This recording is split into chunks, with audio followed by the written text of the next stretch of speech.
Forefront, hey, what's going on? Jason here. Web Wednesday. It's a new year and a stronger you. As we've been in these series on Wednesdays, looking at everything from Bible reading, prayer, faith, and politics. How do those collide and what does that look like and more? And so sit back, relax, and get ready for this week's episode of Binge Reading the Bible.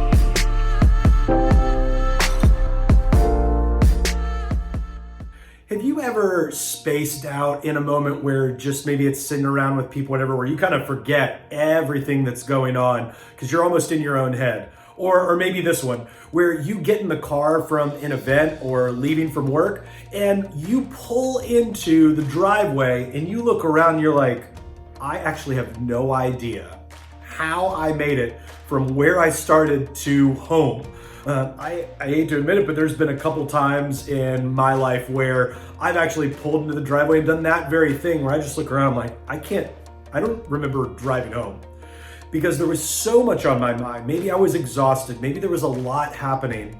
But the thing that I needed to focus on, the thing that I should have done, the thing that I knew, I was forgetting. And you and I have that happen in life, don't we? Where there's things that we need to focus on, things that are very important. And while we forget to do the things that we should, and we have to be reminded. Jesus actually had a moment like that with his disciples. It's over in the book of Luke in the New Testament of the Bible in chapter 17, and it's verses 1 through 5. So Jesus said to his disciples, "Things that cause people to stumble are bound to come, but woe to anyone through whom they come. It would be better for them to be thrown into the sea with a millstone tied around their neck than to cause one of these little ones to stumble. So watch yourselves. If a brother or sister sins against you, rebuke them, and if they repent, if they turn from their ways, forgive them. Even if they sin against you 7 times in a day, and 7 times come back saying to you, I repent, you must forgive them." And the apostles said to him, his followers said to him, "Increase our faith."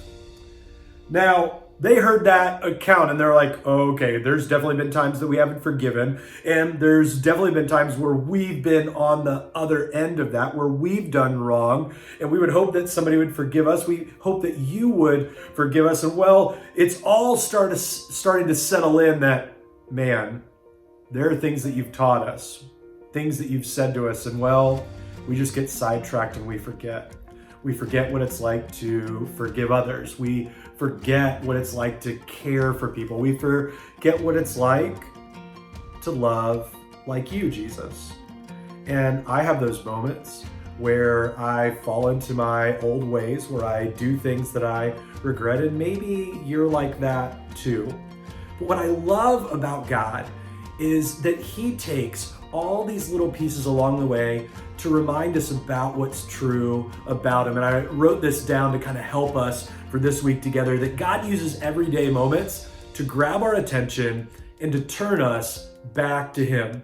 See, there's going to be all sorts of ways that you and I, in everyday life, in people we encounter, in our family members and our friends, these little situations that God will use to remind us about how good he is and about how we need to follow him more closely. And this happens regularly in our household. Not too long ago, this is probably about a year ago now, that I was hanging out and Kinley, our youngest, comes running up and she says, "Daddy, you want to play stuffies with me, stuffed animals?" And quite honestly, between you and I was like thinking to myself, no, I don't really want to do that. I would rather just relax. It's been a really long day, but I said, all right, I'll play. Fairly begrudgingly, go into her room and we're playing, doing her thing. And by playing, I mean, I hold the doll and then she just tells me what to do with it, because anytime I do anything on my own, she'll yell at me. And so I'm just holding the doll, and she has a couple other characters that she's playing with there. And as she's playing, those sisters are talking. And the one sister says, "We should ask Daddy if he should come along." And there was a daddy figure over there. And the other one turns to the sister and says, "No, Daddy works at night. We have to leave him alone." And it caught my attention because I was kind of spacing out in that moment. I said, "What did you say?" She said, "Oh, the sisters are going to go play, but their daddy has to work." And so I stopped her. I said, "Now, I know they're doing that, but is that what you think about daddy? Do you think that daddy does that?" And she didn't think in a bad way. She didn't think I was getting onto her. She said, "Well, sometimes." In that brief instance where I didn't want to play and, well, I was just tired, I was taught a big lesson about what was being seen of me and how my behavior was and what was taking place. And I didn't like what I saw. You see, I knew that I needed to engage. I knew that I needed to be that dad and that parent, but there's sometimes where you don't feel like it. You space out. You wonder, as you're on cruise control, as you're walking through that, how in the world did I get here? And it's in those little moments that God uses. Maybe it's playing with your kid, maybe it's talking to a friend, or just spending time with someone you care about. A situation arises and you go, "Oh man, I have gotten a bit off track." And I want to encourage you that if you are feeling like, "Man, I just don't feel like all the gears are hitting, and it doesn't feel like things are moving," be patient and listen.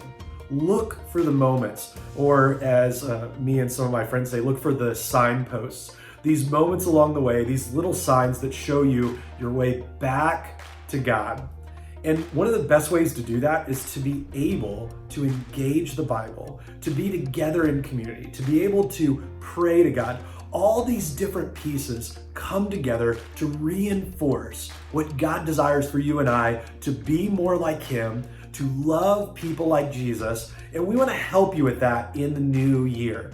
All through the month of January, we've been reading the Bible together, and you can head over to the link there at forefrontchurch.info/Bible tools. And there's some resources there, from downloading the Bible app to then go back and click on that Bible in 2020 link. And there's never a bad time to start that. You might be thinking, "Oh, I've already messed up on my eating goal or my workout goal, or I've been binge watching all of the streaming services." It's okay. There's a lot of grace there. We want to be able to help you when it comes to your spiritual health. So head over there. On the chat bubble, just jump in there and ask some questions. We'd love to help you with that. Just leave your email there and we'll hop back in and be able to help you. But we know that we can be stronger in the new year when it comes to being engaged and really wrapping our mind, heart, and soul around what it means to follow Jesus. Because as we say at Forefront, we want to be people helping people to find and follow Him. We love you guys. Hope you have an amazing week, and I cannot wait to see you on next Web Wednesday. Make sure to share this with a friend, post this on your page, and let others know about this. We love to be able to hear the feedback that's going on, and we'll see you next time.